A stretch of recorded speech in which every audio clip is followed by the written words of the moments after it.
Look, my throat is really bad. I keep coughing all the time, so please be patient with me. I have a controversial topic I read about this morning when I woke up with insomnia. I realized that Switzerland is going to stop giving the $21 million a month that it used to give to UNRWA. Why?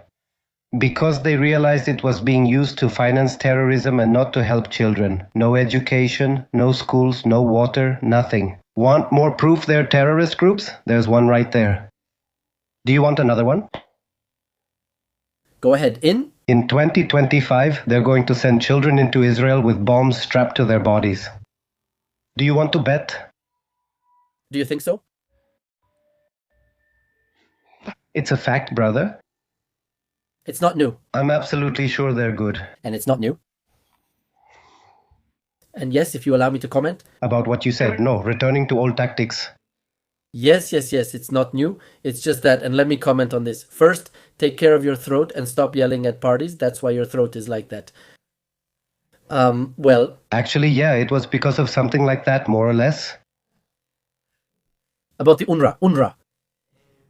The UNRWA is purely an organization. It's a cover to finance terrorists in Qatar. The UNRWA, for those who are in this live, it's just that our guest from Shada here is well informed, but there are two organizations for refugees in the world. One that takes care of refugees around the world. UNHRC. Yes, there are refugees, for example, from the war in Sudan, a war that has left 5 million victims, or the war in Syria. 500,000 victims. About 3 to 5 million displaced people. For all these displaced refugees, there is only one organization, UNHRC. But there is another type of refugees called the Palestinians. They have an organization called UNRWA. UNRWA is in charge of the descendants of the refugees from a conflict that happened in 1948. That's the definition. Who is an UNRWA refugee according to UNRWA? Anyone who is a descendant of people who were affected by the conflict between 1947 and 1948. That is, there could have been an Arab who came from Iraq just for a visit. And if he was renting the apartment and was evicted, he's an UNRWA refugee. And his grandchildren will be UNRWA refugees from a conflict they know nothing about. So what happens? The UNRWA has only served to get the world to donate money to it. Donate money to poor Palestinian refugees. But where does this money actually go? It ends up in the pockets of the Hamas terrorists, because the money doesn't really go to the Gazans. Do you know, by the way, who is a Palestinian refugee? Do you know who the model Bella Hadid is? Bella Hadid is considered a refugee under the UNRWA definition.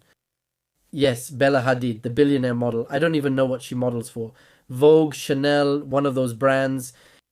She is an UNRWA refugee, poor thing. That's how corrupt UNRWA is. So that's where your comment comes in, and this is to give context to the audience. Countries, there were people, gentlemen, on October 7th, there were people from the UNRWA workers who kidnapped Israelis. There is a video on camera, I showed it in one of my videos, of how they carry off a body. They even carried off the bodies of Israelis, the UNRWA workers. What's the name of the leader who was cancelled, of Yahya Sinwar? Yahya Sinwar was carrying a UNRWA document. When they managed to kill him, yes, when they did the second brain surgery on him, they found among his documents, they found money, they found candy, Mentos, that brand, they found a few things. And among them, a UNRWA document. Yahya Sinwar, the leader of Hamas, with UNRWA documents. And that's why this whole body of evidence. And yes, also in several countries, in other European countries. But now the big news is the main founder of the UNRWA, which was Switzerland. It broke the how do you say it? $21 million per month. How much? 21 million, $21 million per month. This is what Switzerland gave to UNRWA. Damn, what would I do with one right now, brother? I'd work miracles. Yeah, and think that money ends up in Qatar. It ends up in more, how do you say it? Concrete. It's cement to build more tunnels, more terror. Not for the people. Of a material. Correct. So, I know. Yes, exactly what you're saying. And about the kids, hey. Can I ask you something? Sure. Can I ask something like really, sorry to interrupt you? Look, I just remembered the news about what they found in the tunnels under the hospital over there in Lebanon. More than $500 million in cash, gold, and other things. Are they going to destroy it? Obviously, I know Israel will destroy it. Will they let the civilian population get some relief, or will everything just go up in flames? It's just that now They've already taken measures. what they did was that Hezbollah took a reporter and put her in those tunnels. And she said, no, there's no money here. Literally. So they kind of calmed down the rumor, in quotes. But let's see. They took a reporter. The terrorist organization took a reporter at gunpoint and told her, go ahead, look around, there's gold.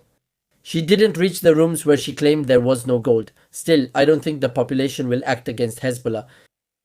That's very difficult. It's like, I don't know. It's a civil war again in Lebanon. It's tough. It's right. I don't blame them. It's hard.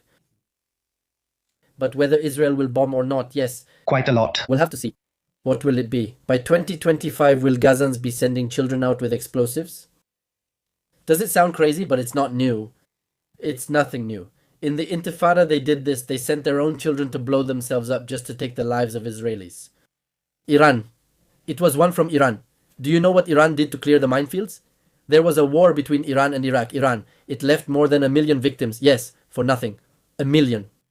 Do you know how many people that is in a war that lasted a few years just to clear the minefields that Iraq had set? What Iran did was send children and give them plastic keys and tell them, these are the keys to paradise, and they would say, if you keep going forward, you'll reach paradise. The children went first, clearing the way for the Iranian army to pass through the minefields. This is nothing new, but that's the mentality of these extremist psychopaths, and this is what we, Israel, are fighting, and this is what we're going to stop. So, thank you for that reminder. I hope they're not crazy enough to do it again. It wouldn't surprise me because, well, that's their religion. It's just that it's just going back to the past. It's going through history and repeating it because they know about the nobility of the people of Israel. For example, there's Yahya Sinwar. You were a prisoner, had 2 surgeries, received treatment and education, and this is how you repaid them. So, they're so capable that if Israel starts taking Palestinian children from Lebanon, obviously they're going to tie explosives to them. It's possible because it's already happened. And like you said, those who don't remember history are doomed to repeat it. And then later, on purpose, don't blame Israel for having barriers so people don't get through with explosives. Of course, just ask yourselves,